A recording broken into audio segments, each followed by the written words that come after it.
بسم الله الرحمن الرحيم.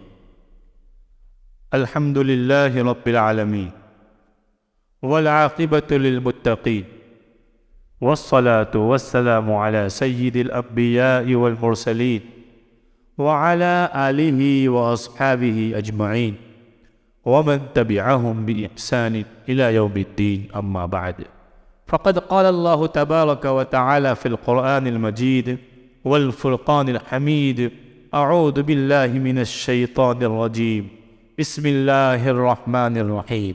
إن الذين قالوا ربنا الله ثم استقاموا تتنزل عليهم الملائكة ألا تخافوا ولا تحزنوا وأبشروا بالجنة التي كنتم توعدون، نحن أولياؤكم في الحياة الدنيا وفي الآخرة ولكم فيها ما تشتهي أنفسكم وَلَكُمْ فِيهَا مَا تَدَّعُونَ نُزُلًا مِّن غَفُورٍ رَحِيمٍ. صدق اللہ العظیم. میرے دینی اور ایمانی بھائیوں، اس دنیا میں بسنے والے انسان کے لیے اللہ کی طرف سے اگر کوئی نعمت دنیا کی سب سے بڑی نعمت ہے تو وہ نعمت ایمان کی نعمت ہے، توحید کی نعمت ہے. دنیا کا سب سے بڑا آدمی وہ ہے جس کو اس دنیا میں آنے کے بعد کلمے کی اور اللہ کے رسول صلی اللہ علیہ وسلم کی امت میں پیدا ہونے کی توفیق نصیب ہو جائے. یہ دنیا جس میں اور آپ رہ رہے ہیں، یہ دنیا جہاں چاند ستارے ہیں، یہ دنیا جہاں آسمان و زمین کا نظام ہے، یہ دنیا جہاں پانی اور ہواؤں کا نظام چل رہا ہے، یہ دنیا جو میرے اور آپ کے سامنے ہے، یہ دنیا محض اس لیے قائم ہے کہ اس دنیا میں وہ لوگ موجود ہیں جو اللہ رب العزت کو، اس دنیا کو چلانے والے کو اللہ کا کام مانتے ہیں اور یہ عقیدہ اپنے دلوں میں رکھتے ہیں کہ اس دنیا کا مالک اللہ ہے، ہواؤں کو چلانے والا اللہ ہے، چاند اور سورج کو نکالنے والا اللہ ہے. دنیا کی کوئی بھی چیز جو یہاں موجود ہے وہ اللہ کی طرف سے پیدا کی گئی ہے. میرے بھائیوں، یہ دنیا کا نظام اس لیے چل رہا ہے کہ اس دنیا کے اندر کلمہ پڑھنے والے لوگ موجود ہیں. آپ جانتے ہیں اللہ کے رسول محمد عربی صلی اللہ علیہ وسلم کا واضح ارشاد ہے کہ جب اس دنیا کے اندر رہنے والے لوگوں کے اندر لا الہ الا اللہ محمد رسول اللہ کہنے والے لوگ موجود نہیں رہیں گے، اس دنیا کے نظام کو ختم کر دیا جائے گا. یہ چاند سورج جو میرے اور آپ کے سامنے طلوع ہو رہے ہیں وہ ختم ہو جائے گا. یہ دھرتی جس پہ ہم چل رہے ہیں اس کو ختم کر دی جائے گی. یہ آسمان جو میری اور آپ کی نگاہ تک ہم اس کو دیکھ رہے ہیں، میرے بھائیو، یہ آسمانوں کا نظام بھی ختم ہو جائے گا. اس دنیا کے اندر کچھ بھی باقی نہیں رہے گا. جب تک اس دنیا کا نظام اس وقت تک چلتا رہے گا جب تک یہاں کلمہ پڑھنے والے لوگ موجود ہیں. میرے بھائیو، میرے لیے، آپ کے لیے اور اس دنیا میں جو لوگ بھی اللہ کا کلمہ پڑھتے ہیں ان کے لیے بڑے فخر کی بات ہے، بڑے شرف کی بات ہے کہ لاکھوں کروڑوں انگنت لوگ اس دنیا میں موجود ہیں. اس میں سے بہت کم لوگ ایسے ہیں جو اللہ کا کلمہ پڑھتے ہیں، اللہ کے رسول محمد عربی صلی اللہ علیہ وسلم کو آخری رسول مانتے ہیں. میرے بھائیوں، یہ میرے لیے، آپ کے لیے اور اس دنیا میں بسنے والے تمام مسلمانوں کے لیے بڑے شرف کی بات ہے. یہی کلمہ کل قیامت کے میدان میں مجھے اور آپ کو کام آئے گا. یہی اللہ کے رسول صلی اللہ علیہ وسلم کی محبت اور اس رسالت کا اقرار کل قیامت کے میدان میں مجھے اور آپ کو کام آئے گا. اس لیے میرے بھائیوں، میرا حق بنتا ہے، آپ کا بھی حق بنتا ہے کہ دن میں کم از کم ایک مرتبہ اللہ کے حضور صرف سجدہ اس لیے کیا جاوے کہ اللہ نے مجھے ایمان والے گھر میں پیدا کیا، اللہ نے مجھے اسلام والے گھر میں پیدا کیا. یہی وہ کلمہ ہے میرے بھائیوں جو آگے چل کر مجھے اور آپ کو کام آنے والا ہے. اور آپ اپنے آپ کو خوش نصیب سمجھیے. ایک بہت خوبصورت بات لکھی ہوئی ہے اور ہم نے پڑھی ہے، اس کو کتابوں کے اندر بھی لکھی ہوئی ہے، اس کے بہت سے پمفلیٹ بھی چھپے ہوئے تھے کہ آپ تھوڑی دیر کے لیے اندازہ غور کیجئے کہ جس دن تم دنیا میں آئے، جس دن تمہاری دنیا کے اندر پیدائش ہوئی، اس دن آپ اکیلے نہیں آئے تھے. دنیا کے اندر کم و بیش 80 لاکھ لوگ پیدا ہوئے ہوں گے. ایک دن کے اندر 80,000 لوگ پیدا ہوئے ہوں گے. نہ جانے کتنے بچے اس دن پیدا ہوئے ہوں گے جس دن آپ پیدا ہوئے. اور اس دن کوئی یہودی کے گھر میں پیدا ہوا، کوئی نصرانی کے گھر میں پیدا ہوا، کوئی کسی غیر مسلم ہندو کے گھر میں پیدا ہوا. میرے بھائیوں، عین اسی روز آپ کا بھی کسی مسلمان گھر کے اندر آپ کی پیدائش ہوئی. اس میں آپ کا کوئی کمال نہیں تھا. اگر اللہ رب العزت کی مشیت ہوتی تو آپ کے لیے بھی یہی انتظام ہوتا کہ آپ کسی یہودی کے گھر میں پیدا ہوتے، کسی نصرانی کے گھر میں پیدا ہوتے، کسی کرسچن کے گھر میں پیدا ہوتے، کسی ہندو کے گھر میں پیدا ہوتے، لیکن اللہ رب العزت نے محض اپنے فضل و کرم سے آپ کو کسی ایسے گھر میں پیدا کیا جس گھر کے رہنے والے لوگ اللہ رب العزت کو ایک مانتے ہیں، توحید کا کلمہ پڑھتے ہیں، محمد عربی صلی اللہ علیہ وسلم کی رسالت کا اقرار کرتے تھے، اس لیے آپ مسلمان کہے گئے۔ میرے بھائیوں، یہ دنیا کی سب سے بڑی دولت ہے کہ اس زمانے میں جس روز آپ پیدا ہوئے اس دن اور بھی بچے پیدا ہوئے تھے، لیکن ان کو ایمان کی دولت میسر نہیں ہوئی، اور مجھے اور آپ کو ایمان کی توفیق نصیب ہو گئی۔ میرے بھائیوں، اس کا مجھے اور آپ کو فخر کرنا چاہیے۔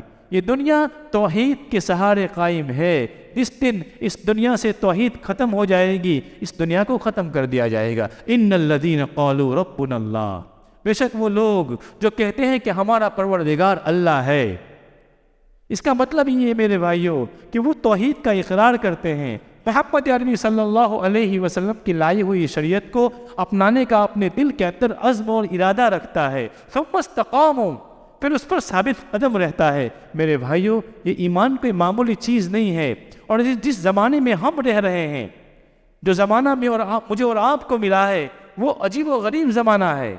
اللہ کے رسول صلی اللہ علیہ وسلم نے 1450 سال پہلے اپنے پیارے صحابہ کے سامنے کہا تھا کہ یہ میرے پیارے صحابہ، ایک زمانہ ایسے بھی آنے والا ہے کہ لوگ صبح جب ہوگی تو وہ مسلمان ہوں گے، لیکن جب شام ہوگی، سورج جب طلوع ہو جائے گا تو ان کے دلوں کے اندر ایمان موجود نہیں ہوگا۔ جب شام ہوگی تو ان کے دلوں کے اندر ایمان موجود ہوگا، لیکن جب صبح کا سورج طلوع ہوگا تو ان کے دلوں سے ایمان غائب ہو گیا ہوگا۔ وہ چند روپیوں کے خاطر، وہ چند چھوٹی شہرت کے خاطر، وہ چند روپیوں کے خاطر اپنے ایمان کا سودا کر دیں گے۔ میرے بھائیوں، آپ روزانہ اخباروں کے اندر، سوشل میڈیا کے اندر، واٹس ایپ کے اوپر، فیس بک کے اوپر آپ دیکھتے ہوں گے کہ میں اور آپ جس زمانے میں رہ رہے ہیں، ہمارے کتنے بھی ایسے نوجوان بچے اور بچیاں ہیں، کتنے ہی ایسے بڑے بوڑھے ہیں جن کے بارے میں خبریں آتی ہے کہ چند روپیوں کے خاطر، اپنے گھر کے راشن کے خاطر، چند روپیوں کے خاطر انہوں نے اپنے ایمان کا سودا کر دیا۔ آپ نے یہ بھی پڑھا ہوگا کہ چھوٹی جھوٹی محبت کے خاطر ہمارے بھائی نے اپنے ایمان سے ہاتھ دھو بیٹھا، کسی غیر مسلم لڑکی سے اس کی محبت ہو گئی، اور وہ اس بات پر ڈٹی ہوئی ہے کہ اگر آپ اسلام کو چھوڑ دو گے تو میں آپ سے شادی کرنے کے لیے تیار ہوں۔ میرے بھائیوں، آپ کو بیسیوں نوجوان ایسے مل جائیں گے اس زمانے کے اندر جنہوں نے اپنے اسلام کو صرف اس لیے چھوڑ دیا کہ ان کو فلاں مذہب کی لڑکی پسند تھی۔ آپ کو کئی ایسی مسلمان لڑکیاں مل جائے گی، کئی ایسی لڑکیاں مل جائے گی، آپ روزانہ اخباروں میں پڑھتے ہیں کہ فلاں لڑکی نے جھوٹی محبت کے خاطر اپنے اسلام کا سودا کر لیا۔ میرے بھائیوں، یہ میں اور آج کل دیکھ رہے ہیں، ایسے زمانے کے اندر مجھے اور آپ کو ایسے ماحول بنانے کی ضرورت ہے کہ ہمارا نوجوان محفوظ رہے، ہمارے نوجوان لڑکیاں محفوظ رہے۔ ایسے معاشرے کی ضرورت ہے، اور اس کے لیے صحیح اسلام کو پیش کرنے کی کسی کو معلوم ہی نہیں ہے۔ میرے بھائیوں، کسی کو معلوم ہی نہیں ہے۔ ایک عام ہوا چلی ہوئی ہے کہ مذہب کے بدلنے سے کچھ نہیں ہوگا، مذہب سب ٹھیک ہے، بس راستے الگ الگ ہے۔ نہیں میرے یہ غلط ہے، یہ غلط چیز ہے کہ راستے الگ الگ ہے، سب مذہب ایک ہے، سب مذہب ایک ہی چیز کی طرف لے جاتے ہیں۔ نہیں میرے بھائیوں، توحید کے بغیر اگر کوئی مذہب ہے وہ مذہب ہو ہی نہیں سکتا۔ ان الدین عند اللہ الاسلام، یہ رولس ہے اللہ کے وہاں، یہ اللہ کے وہاں رولس ہے۔ سمجھ لیجئے کہ کسی کورٹ کے اندر اگر کوئی رولس ہو بدلتا نہیں ہے، اللہ رب العزت کے وہاں یہ رولس بنا ہوا ہے کہ ان الدین عند اللہ الاسلام، کہ مذہب، دھرم، یا آپ کوئی بھی نام رکھ لیجئے، وہ صرف اسلام کا لیبل چلے گا۔ اسلام کے بغیر والا اگر کوئی لیبل ہوگا، اللہ اس کو پسند نہیں کریں گے، اس کو قبول نہیں کریں گے۔ اسلام چاہیے، ایمان چاہیے۔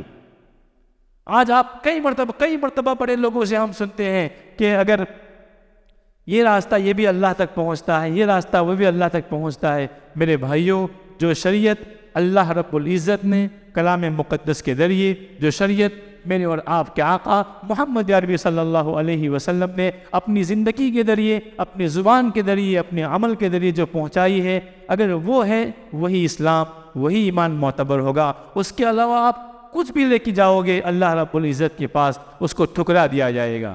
اللہ رب العزت نے کہا یہ ہمارا دستور ہے اور ہم کبھی دستور کے اندر تبدیلی نہیں کرتے ہیں۔ اللہ رب العزت مجھے بھی آپ کو بھی سمجھنے کی توفیق عطا فرمائے۔ اور جب آپ ایمان پہ چلو گے، اسلام پر چلو گے، تو آپ کے لیے چیلنجز آئیں گے، آپ کے لیے بڑی کٹھنائیاں آئے گی، کوئی معمولی چیز نہیں ہے۔ آپ نے سنا ہوگا کہ اسلام کو بچانا اور ایمان کو بچانا اتنا ہی مشکل ہے کہ ایک ہاتھ میں انگارہ دے دیا جائے۔ انگارے سے بھی مشکل ہے میرے بھائیو ایمان کو بچانا، اور ایسے زمانے میں جہاں ہر قسم کے گناہ بہت آسانی سے ہو جاتے ہیں، ہر قسم کے گناہ بہت آسانی سے ہو جاتے ہیں۔ چاہے اب آپ کسی بھی معاشرے میں چلے جائیے، کسی بھی سماج میں چلے جائیے، آپ آسانی سے ہر قسم کا گناہ کر سکتے ہو۔ ایسے زمانے کے اندر اپنے آپ کو گناہوں سے بچانا بہت مشکل ہوتا ہے میرے بھائیو۔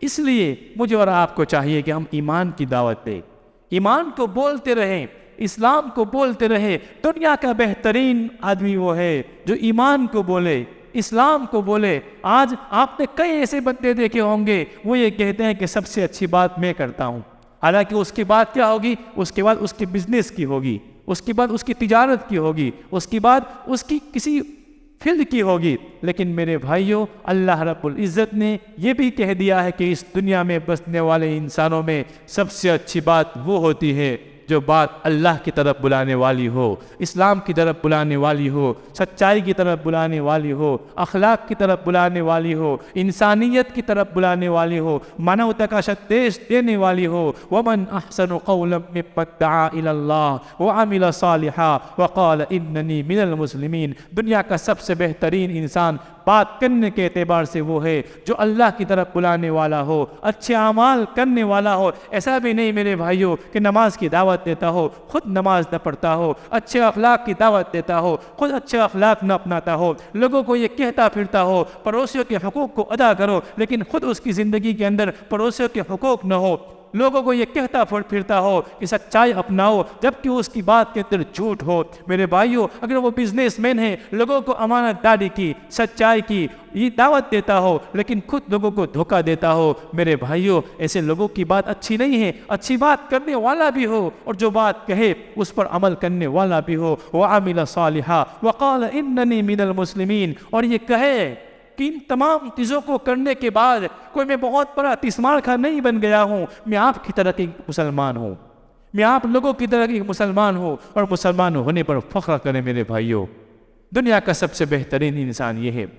آپ نے صحابہ کی زندگی کو دیکھا ہوگا، وہ معمولی چیز کے اندر اسلام کو آگے رکھتے تھے، جبکہ ہم معمولی چیز کے اندر اسلام کو چھوڑ دیتے ہیں۔ آپ نے کئی ایسے نوجوانوں کو دیکھا ہوگا، ان کا جاب لگا کسی کمپنی کے اندر، وہ کمپنی میں اپنے انٹرویو کے لیے گئے، اپنی فائل کو پیش کی، سب کچھ ٹھیک تھا، لیکن سامنے سے یہ ڈیمانڈ آئی کہ آپ کا سب کچھ ٹھیک ہے، لیکن اگر آپ کو اس کمپنی کے اندر جاب کرنا ہے تو ہمارا رولس یہ ہے کہ آپ چہرے کے اوپر داڑھی نہیں رکھ سکتے۔ کئی ایسے نوجوان آپ کو مل جائیں گے جنہوں نے صرف جاب کو پانے کے لیے اپنے چہرے سے داڑھی کو نکال دیا۔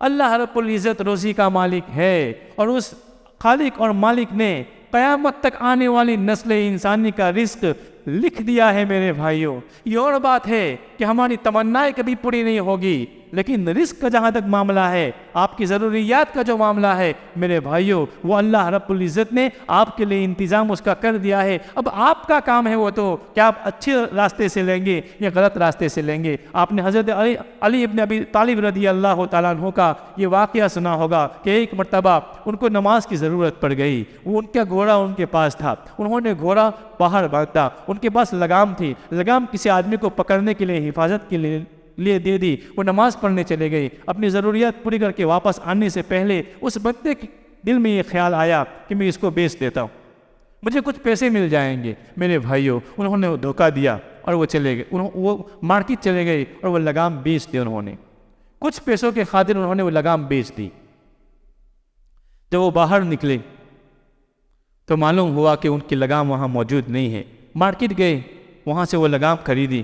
میرے بھائیوں، حضرت علی ابن ابی طالب رضی اللہ تعالیٰ عنہ یہ فرماتے ہیں کہ میں نے اپنے دل کے اندر یہ نیت کی تھی کہ جب میں باہر نکلوں گا تو اس کو اتنی رقم ہدیے میں دوں گا، گفٹ دوں گا، لیکن اس نے جلدی کر لی اور غلط راستے سے اتنی روزی اس نے کما لی۔ میرے بھائیوں، ہم کرتے یہ ہیں کہ جلدی مالدار بننے کے چکر میں جلدی بہت بڑے بزنس بننے کے چکر میں اللہ رب العزت کے بہت سے احکامات کو ہم ٹھکرا دیتے ہیں. یہ بہت غلط طریقہ ہے. میں یہ کہہ رہا تھا کہ ہم تھوڑی تھوڑی چیزوں کے خاطر اللہ کے رسول صلی اللہ علیہ وسلم کی سنتوں کو ٹھکرا دیتے ہیں، اسلام کو پیچھے چھوڑ دیتے ہیں. آپ نے معقل ابن یسار رضی اللہ تعالیٰ عنہ کا واقعہ سنا ہوگا.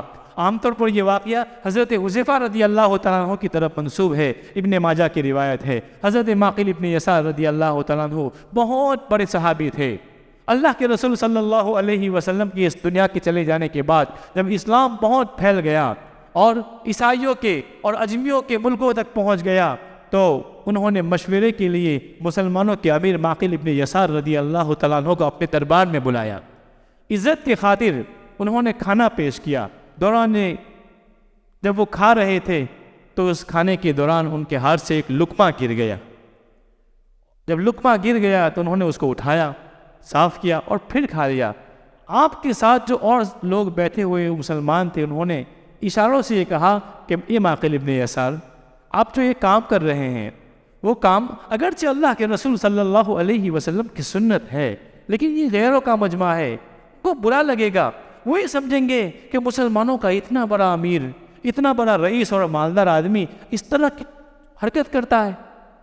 اس وقت میرے بھائیوں معقل ابن یسار رضی اللہ تعالیٰ عنہ نے وہ تاریخی جملہ کہا کہ میں ان اجمیوں کے خاطر وہ چیز کبھی نہیں چھوڑ سکتا جو میں اللہ کے رسول صلی اللہ علیہ وسلم سے سنی ہے. اللہ کے رسول محمد عربی صلی اللہ علیہ وسلم کا یہ پیغام ہے صحابہ کو کہ جب کھانے کے دوران آپ کے ہاتھ سے لقمہ گر جائے اور وہ لقمہ اگر اچھا ہے تو آپ کھا لیجئے، اور اگر وہ تھوڑا بگڑ گیا ہے اس کو آپ صاف کر کے کھا سکتے ہیں، کوئی مسئلہ نہیں. اور اگر آپ نہیں کھا سکتے ہو تو اٹھائیے اور اس کو کسی محفوظ جگہ کے اوپر رکھ دیجئے. یہ اللہ کے رسول کا فرمان ہے اور میں ان اجمیوں کے خاطر اس فرمان کو نہیں چھوڑ سکتا. میرے بھائیوں، دربار تھا، بادشاہ لوگ موجود تھے اور انہوں نے ان کو بلایا تھا. میرے بھائیوں، تمام پوری دنیا کو ٹھوکر مار دی لیکن اللہ کے رسول صلی اللہ علیہ وسلم کی سنت کو نہیں چھوڑا. آج ہم چند روپیوں کے خاطر آج سنت چھوڑ رہے ہیں.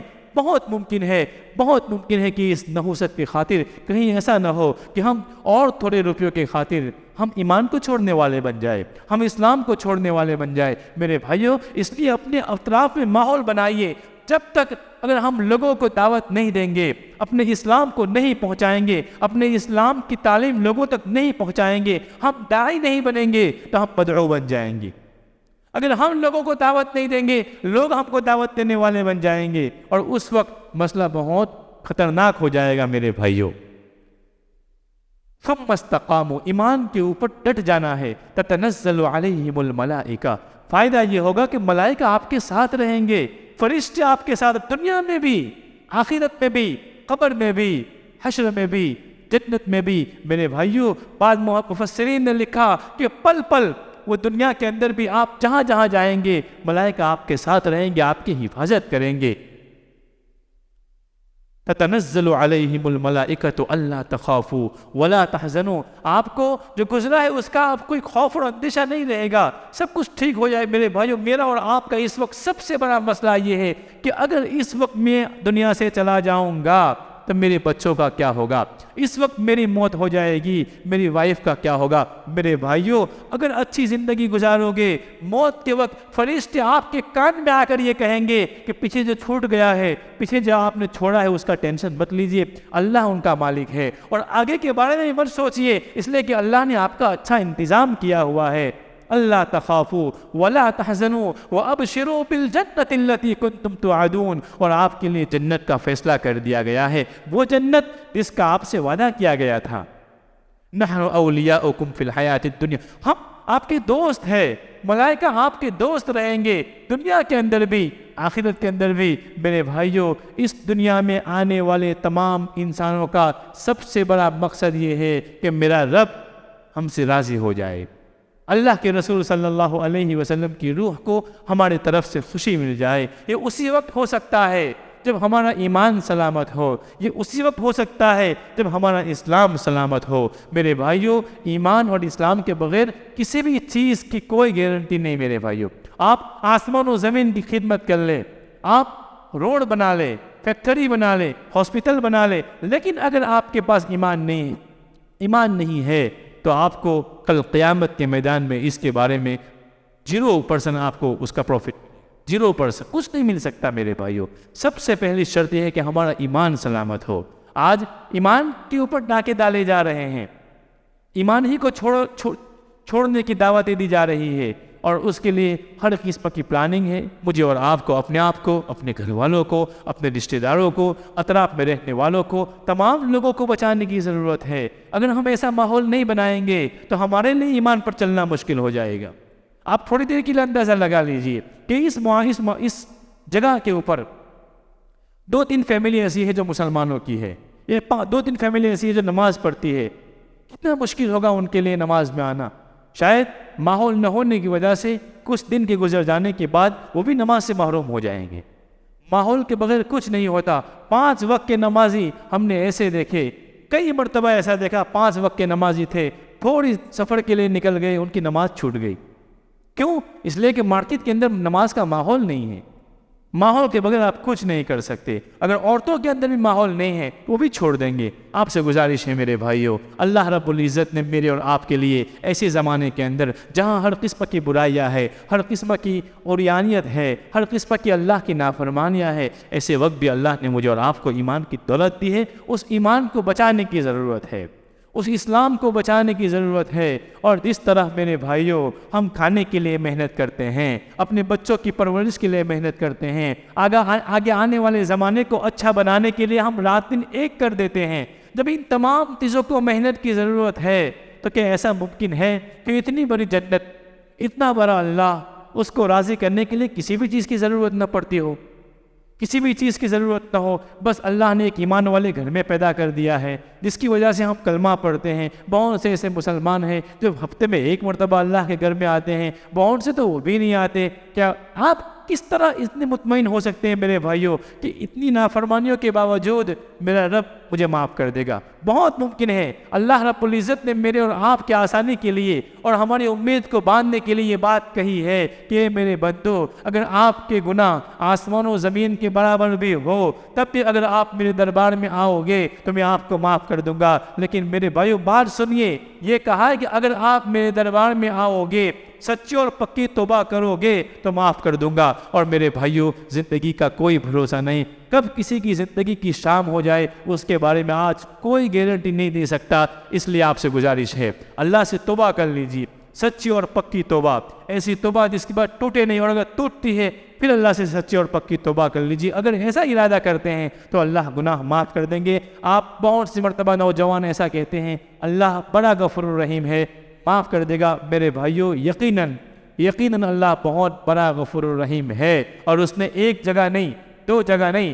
20 جگہ یہ کہا ہے کہ میں بڑا بخشنے والا ہوں، بڑا رحم کرنے والا ہوں میرے بھائیوں۔ لیکن اسی اللہ نے اسی کلام مقدس میں جہاں غفور الرحیم کہا، وہاں یہ بھی کہا ہے کہ میں بڑی سخت پکڑ کرنے والا ہوں، میں بہت بڑی سخت سزا دینے والا ہوں۔ اگر آپ نے اپنے اٹھے ہوئے قدم نہیں روکے تو پھر آپ کے لیے انجام اچھا نہیں ہوگا۔ اس لیے میرے بھائیوں آپ سے گزارش ہے، آپ سے عاجزانہ گزارش ہے، اپنی زندگی کو صحیح کرنے کی کوشش کیجیے، یہ اٹھے ہوئے غلط قدم کو روک لیجیے، سچی، صحیح اور پاکیزہ روزی کمانے کی کوشش کیجیے۔ میرا رب اگر آپ غلط طریقے سے کماتے ہو تو دے سکتا ہے، میرے بھائیو وہی رب اگر آپ صحیح طریقے سے کماؤ گے تو آپ کو اس سے زیادہ دے گا۔ بس آپ کے دل میں یقین بیٹھ جانا چاہیے کہ روزی ہم سے نہیں ملتی ہے، یہ روزی ہم تھوڑا بہت عمل کرتے ہیں، کوشش کرتے ہیں، اور آسمانوں سے اس کا انتظام اللہ کی طرف سے ہوتا ہے۔ اللہ رب العزت مجھے بھی، آپ کو بھی، اس دنیا میں بسنے والے تمام مسلمانوں کو